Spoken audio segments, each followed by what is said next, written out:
So let's just take a scan here. We got Weld On 16. We got Weld On 3. We'll get back to that in a moment. We got Gorilla Glue in the back. Some of you will know what that little thing is. We got some super glue and some super glue. And then we got some other crazy glue type stuff from the dollar store. And actually, this stuff actually works pretty good. But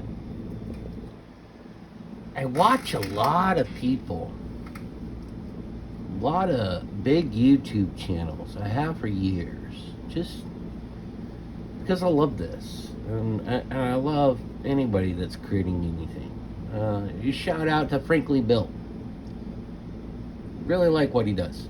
There's a lot of guys out there that I like for what they do, and then there's a lot of guys out there that I've watched from way back when. But if you're trying to glue PLA together and you want it to be really, really strong, hey, you know what? 3D Goop is awesome. I do buy it, right? 3D Goop, that's their Pet G. This was their PLA. This was also their PLA.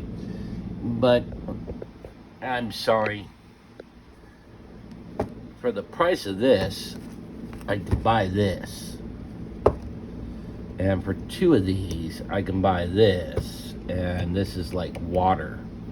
And I take an eyedropper, like so.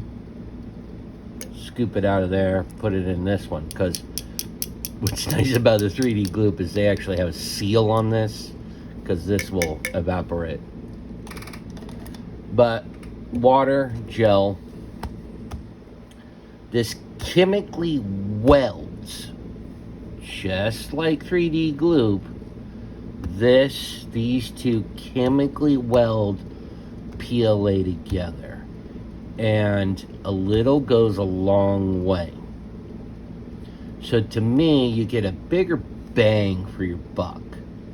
The gel gives you a little bit more work time than the liquid. The liquid gives you about 30 to 40 seconds of work time.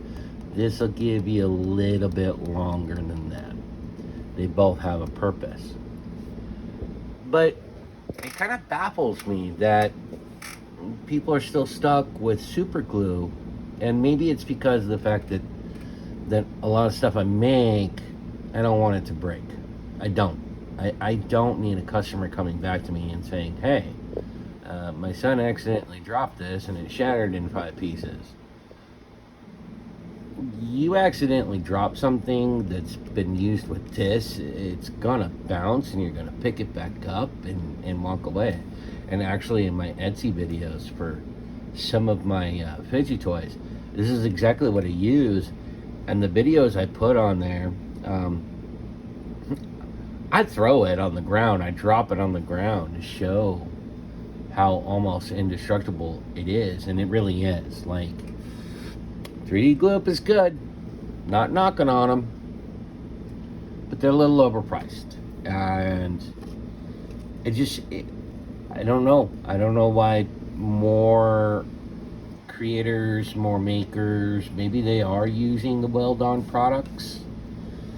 But if you're looking for something, a one-stop shop, these two products right here for PLA, amazing. Absolutely amazing. And on the tubes, you can get these in bulk. You can buy it. I buy them in 4-packs. Yeah, it's 4-packs. Might be 5-packs, but I think it's 4-packs. I buy this in 4-packs. And again, a little goes a long way. I have right here, I need to refill it, but Q-tips. I put on a little bit on the part and I move it around with a Q-tip. Put the two pieces together, get it lined up, and